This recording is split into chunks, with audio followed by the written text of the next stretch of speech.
and welcome to Voices of Truth One-on-One with Hawaii's Future, brought to you by the Kiwani Foundation. I'm Ahuke Kahu Cardwell, and here we are today on the windward side of Oahu. And I'll tell you this right now, we have a fascinating guest on the show, so let's go on over here and meet her. Doorae, aloha. Hello.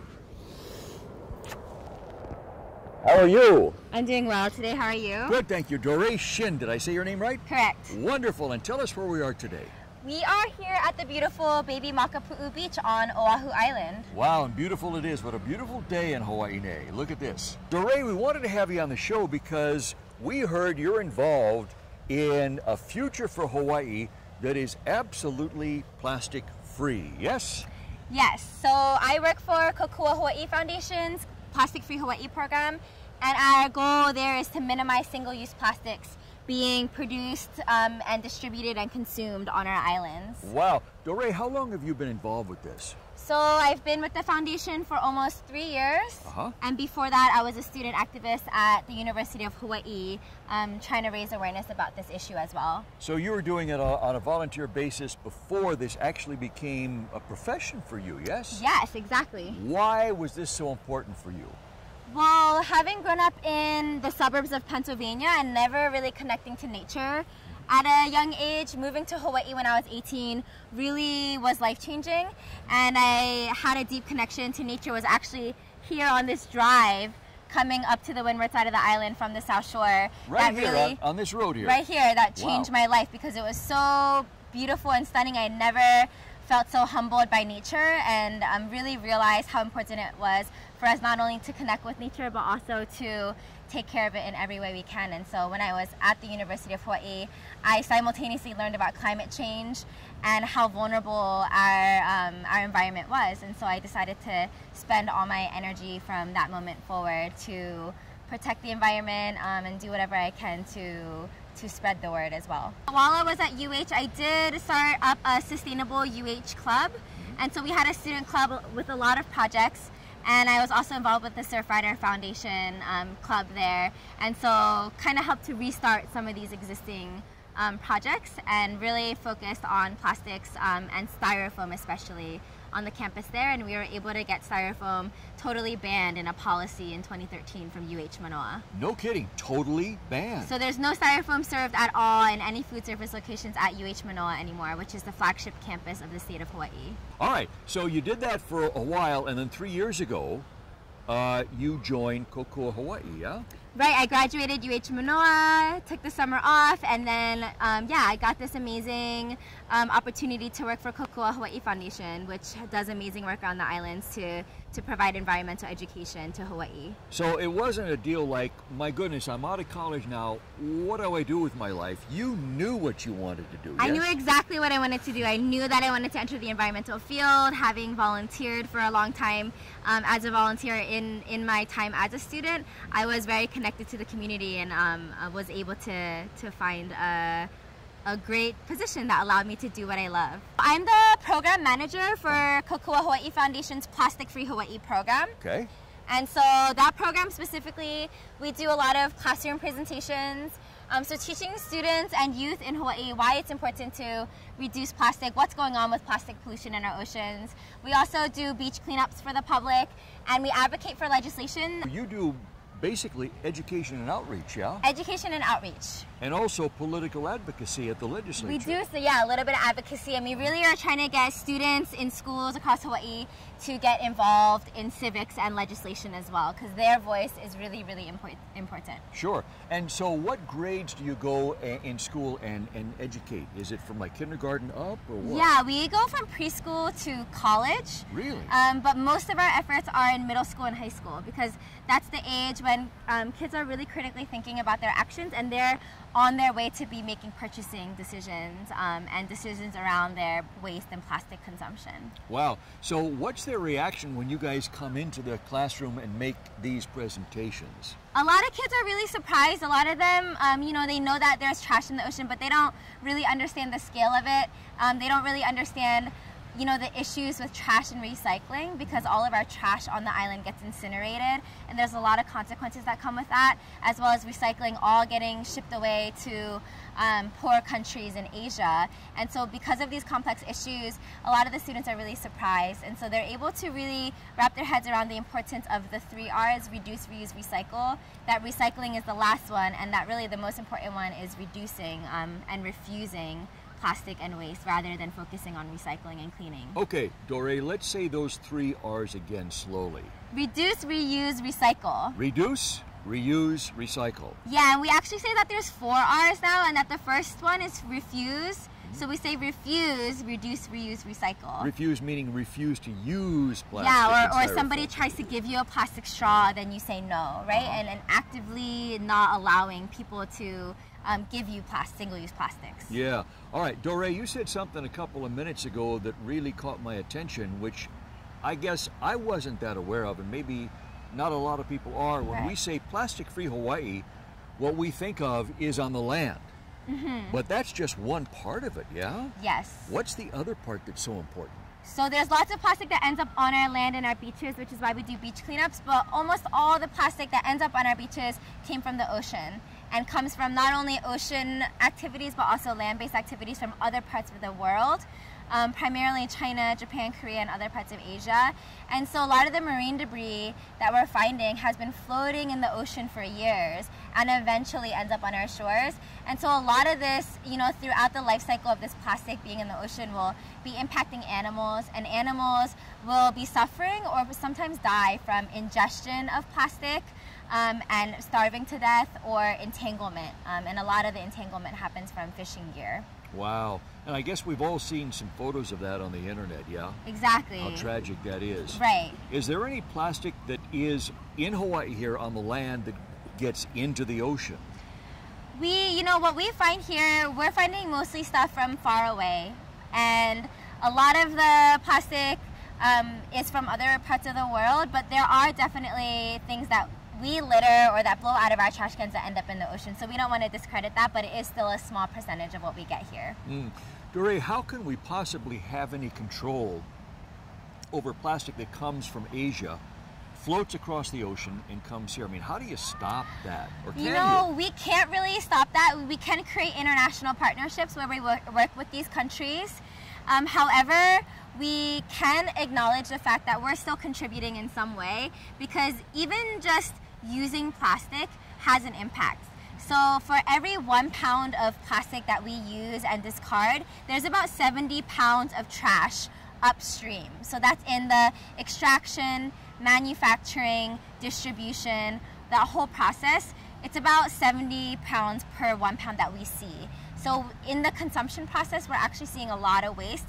And it's invisible to us, so we still need to take responsibility, especially coming from the Western world, that we have a big impact in that way. Although most of us aren't littering like is happening in third world countries, we still have that invisible impact. Well, so you're saying, Doorae, that for every pound of plastic we see, there's 70 other pounds that we don't even see that are out there somewhere, yes? Yeah, so it's this concept called the wasteberg, kind of like an iceberg, how you only see the tip of the iceberg, but really under it is this huge chunk of ice, and that's what waste is like. We always see is a bottle that we need to recycle, but in reality it's 70 bottles worth of waste and trash that is irresponsibly being used. And so we really need to take responsibility as consumers and look into ways that we can design products and be more mindful every day in our actions. If we don't use any plastic anymore, then what are straws made of? What are plates made of when we go to get fast food or go into, you know, like Zippy's or something like that? So there's a lot of alternatives right now. Paper is a traditional alternative that we've all seen and used, that we used before plastic. But now there's compostable materials that are made from plant fibers, like wheat and corn. So a lot of compostable products are 100% plant-based, and there's even ones that act and feel and look like plastic, but there's no petroleum in it. So it's a much more sustainable alternative. It doesn't rely on fossil fuels to produce it.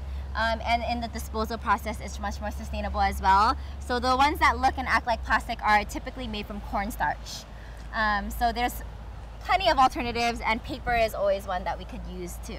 All right, so the ones that are made from plant-based, like cornstarch and things like that, if they get out there, you know, they break down and degrade on their own, yeah? If they get out into the environment, the things that are fiber-based that look, you might have seen it kind of looks like cardboard. Yeah. Those ones will break down by themselves. But the ones that look and act like plastic, they actually need to be put into an industrial composter. So those are ones that you need the city and county, or you need a farmer to have an industrial composter to process those. So we're not looking for solutions that are, you know, ways that we can still litter into the ocean, right? We still need to responsibly dispose of things. But in this case, if we're using more sustainable alternatives, then if it happens to end up in the ocean, then it's going to be less harmful. I got you. And so the plastic ones, the petroleum-based ones, because they have petroleum in them, they don't break down, yeah? Yeah, so unlike a banana peel, which biodegrades in just a couple weeks if you were to throw it onto some grass or into the ocean, plastic photodegrades, so it only breaks down in the presence of sunlight. So it'll get smaller and smaller and smaller, making it harder to clean up and easier for animals to ingest. And essentially, plastic's currently just a smog in the ocean. And so it never goes away, it just gets smaller and smaller. So we say it takes thousands of years or it takes forever to break down. So it's a very pervasive thing. And really what we're trying to share is that single-use plastics like straws and bags and takeout containers, we typically use for 15 or 20 minutes. And these are products that last forever. And so this is really a nonsensical system, right? If a product's gonna be used for 15 or 20 minutes, we need to design them to be compostable. And so that's what we're trying to shift the culture around that. Yeah, you use the word nonsensical. I think really the word we want to use is crazy. It's crazy, right. Because stop and think about it. I mean, we all, let's say that you and I both live to be 100 years old, which is a long time for a human being. Right. But even if we live to be 100 and then we die at 100, that plastic plate that we use for 15 minutes of our 100 years is going to be out there for 1,000 years beyond us. It's still there. It could be at the bottom of the ocean. It could be mixed. It could have been eaten already by animals. Or it could have killed who knows how many, you know, birds or fish or turtles, something like that. Yeah, it impacts over 200 species of animals. Yeah, that's crazy, all right. Yes, it is. And we're just one species that is causing this, you know, countless suffering onto other to all the other species on the planet. Right. Wow. So we need to take more responsibility for this planet that we share with all these other animals. Wow. All right, Doorae, so how difficult is it to get restaurants and places that use plastic plates, utensils, forks, knives, spoons, straws, and whatnot, how difficult is it to get them to talk them into converting to the degradable stuff? So a lot of restaurants have switched over voluntarily, and so there's a big movement that business owners see and that consumers are demanding. And right now there's a program called Ocean Friendly Restaurants Hawaii, and there's 160 restaurants certified across the state of Hawaii, and these restaurants have done a big part in reducing or eliminating the use of plastics in their restaurants. And that means they're not using any styrofoam for folks dining in, they're using reusable tableware, they're following recycling practices, and they're following a host of other requirements to qualify as ocean friendly. So we're seeing this as a huge movement. There's hundreds of restaurants that are already foam free, and you know, not only are businesses taking responsibility, but consumers are really demanding it.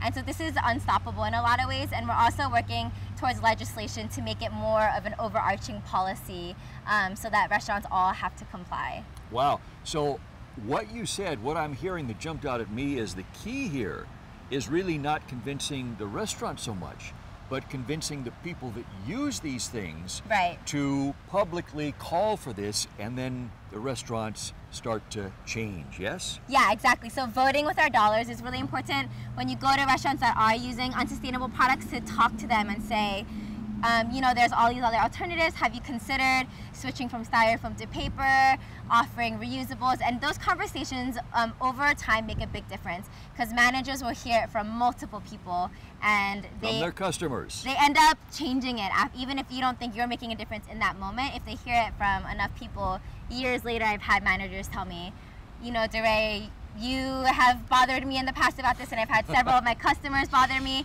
And finally, look at us, we've switched to 100% compostables. Everyone's so happy about it, and a business is still doing great. Wow. So Doorae, this is really fantastic, because this is a way right here that people who are watching you and me right now on this show, they can go out as individuals and they themselves can make a big difference. It doesn't take 100 people to convince the manager of a restaurant to switch. It may only take one or two or three. Exactly. And knowing that even if you're doing it by yourself, that there's other people who are doing it at the same restaurants. And I've had a lot of restaurant managers tell me that I'm not the only one, and that they're looking into alternatives and they feel the pressure. And so having those conversations is important, but also, you know, when you leave your house, if you're like, you know, I'm gonna go out to eat today, maybe once or twice, bringing a container with you, right? And leading by example in that way, and asking for your food in a container or a reusable mug, bringing your reusable straw. So there's all these different things that you can bring with you from home that allow you to live this plastic-free lifestyle, and you still don't have to use the disposable material, whether it's paper or plastic. Wow. Okay, Doorae, so when a restaurant buys this, you know, plastic plates, plastic straws, plastic utensils, and then somebody comes along and says, well, we have this biodegradable stuff that you can buy instead, does it cost the same? Does it cost more? Does it cost less? In comparison to plastic and styrofoam products, compostable products typically cost a little bit more, although every year those prices are dropping because the demand is increasing. And at the same time, paper products, just standard paper products, are very comparable in price. And so, you know, we are seeing the shift in economy. Right now, the more sustainable products are a little bit more expensive, but in no time they will be just as affordable. How long ago did the shift start, Doorae? You know, I've been part of this movement for about 5 years now, and I would say, you know, this movement in general has been going on for 10 or 20 years at least, Long time. to really raise awareness about plastic. But in terms of the growth of it, it's really blown up, I think, in the last few years. I was just at the International Marine Debris Conference in San Diego, and there was 70 countries represented, 500 people, and it was just a huge conference with people from all over the world. And so we really see that people from all ages, all sectors, government, business, advocacy, and academia are really engaged in this topic, and we're all trying to collectively find solutions to it. Wow. When do you think the tipping point will occur in this conversion, Doorae? When do you think that'll happen? How many years out? I kind of see it like the tobacco industry. In the tobacco industry, you know, for about 40 years, even though they knew that tobacco had all these health impacts, you know, they hid around it and lied about it for about 40 years. The plastics industry is doing something really similar, and I would say they've been at that for about 10 or 20 years.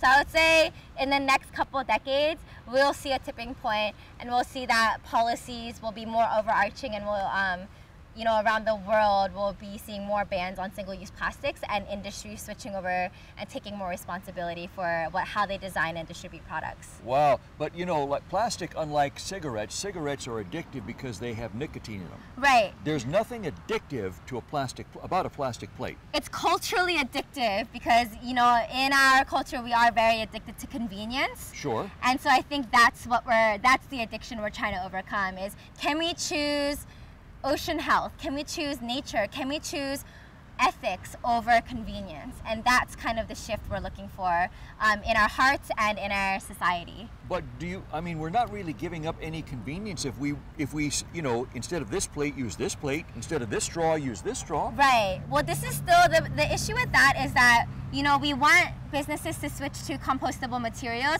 but we don't want consumers to use that as an excuse to continue our throwaway culture. Because it's not just plastic that's the issue, but it's our culture of conveniently throwing everything away and disposing. Because even for a paper straw, it actually uses more resources to produce it. Okay. If it ends up in the ocean, it's better, but in terms of producing paper and other products, it still takes a lot of resources to produce it.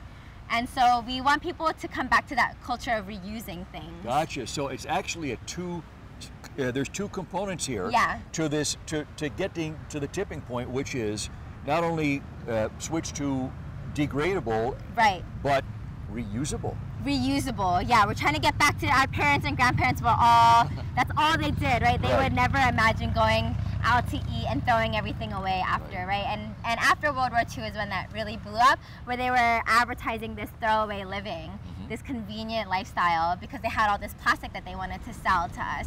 And so that's what we're trying to fight back at is, you know, it's not really worth the convenience when it has all of these consequences, not only to our health, but also to our ocean and to nature and animals.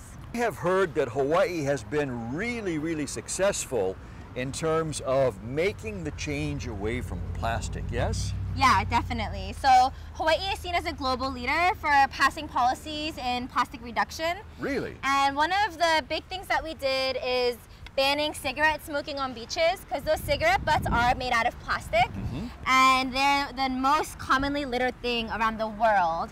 Is a cigarette butt? Cigarette butts. Wow. So it's the most commonly found thing at beach cleanups around the world. And so cigarette smoking is totally banned in beach parks, regular parks, bus stops, any public areas in the state of Hawaii.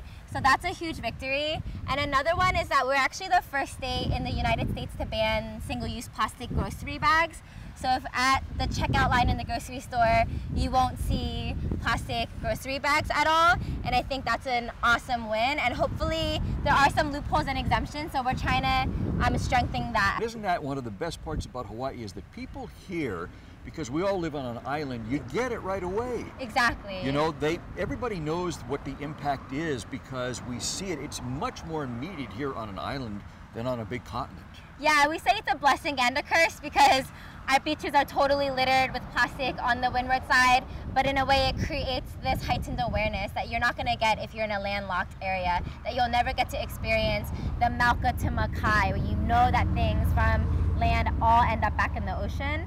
And so I think that's a really beautiful consciousness to have and something that Hawaii carries really strongly and that allows our community to be effective in our environmental advocacy. Well, started at the grassroots level, on the county level. Yes. And obviously it went up from there, yes? Yes. So it finally went to the legislature and state level. So actually, because every county has its own plastic bag ban, the legislature doesn't need to pass anything. Really? Yeah, because it's just enacted in each county and it's on its own, and we actually think that's better in some ways. So all these victories you've had have been down at the grassroots level, yeah? Yes, it's just a few folks from different nonprofits that, you know, are passionate about it and make it happen with the help of some student activists from schools in Hawaii. That is amazing. Yeah, it's really incredible to see it happen, even though it takes a few years. Wow. Let's talk now about what our viewers can do by themselves as an individual or as an ohana or family. What are some like 3 or 5 simple things they can do to begin to make an impact with respect to plastic, litter, and stuff like that in Hawaii? Yeah, and I think one of the big things is bottled water. Especially living in Hawaii, we have some of the cleanest tap water in the country. They say we have the 6th cleanest tap water compared to any other city in the country. And so there's no reason for us to buy bottled water, which has worse quality water than our tap water, and you're paying money for it, and it's harming the ocean. So there's no benefit to anybody except the company you're paying for the water. So saying no to bottled water, everyone has a reusable water bottle nowadays, so just refilling that for free, better water from the tap is a low-hanging fruit if you're not doing that already. And then looking at your other life, typically it's when you go out to eat. So bringing your own utensils and or plates or containers for takeout or leftovers at restaurants. Those are really easy things to do. Carrying a reusable bag. And straws is a big movement right now. Straws are almost always unnecessary. There are some disabled or people who need, for accessibility reasons, need straws, but otherwise most people don't need straws. So saying no to straws when you order a drink, say no straw, no lid, please, as soon as you order your drink, makes a big difference. And we have actually metal straws at our organization that we distribute for people to have reusable straws instead. Saying no to bottled water, saying no to straws, bringing your own utensils with you. And then, when you go to the grocery store, there's a lot of plastic packaging and there's bulk sections at a lot of stores, especially health food stores. So you can bring your own containers and then fill up like rice and grains and other grocery items in your own containers. It's actually cheaper and you can leave the store with no plastic packaging. So buying in bulk is an awesome way to reduce your use of plastic as well. Gotcha. All right, Doorae, what do you think it's going to be like, not only in Hawaii, but around the rest of the world, when we finally reach the tipping point and this is not a problem anymore, this thing has been solved, what's that going to be like?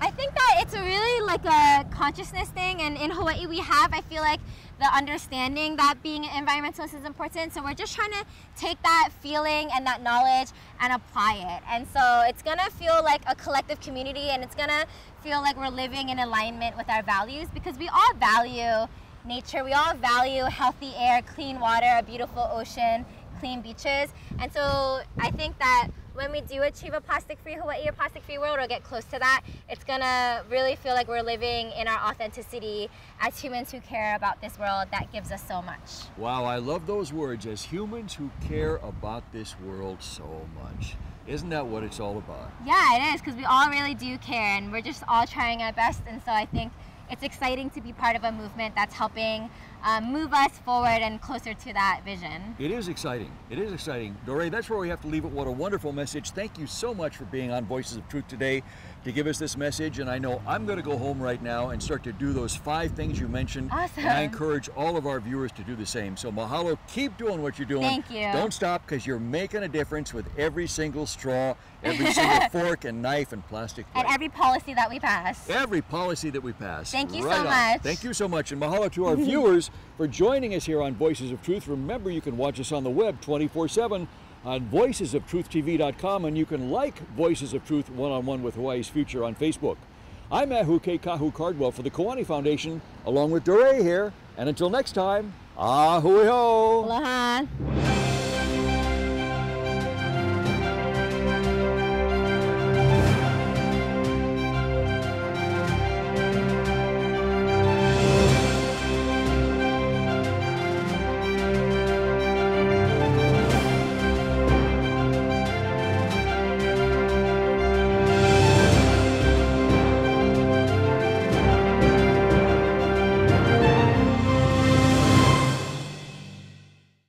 Mahalo for watching Voices of Truth One-on-One with Hawaii's Future.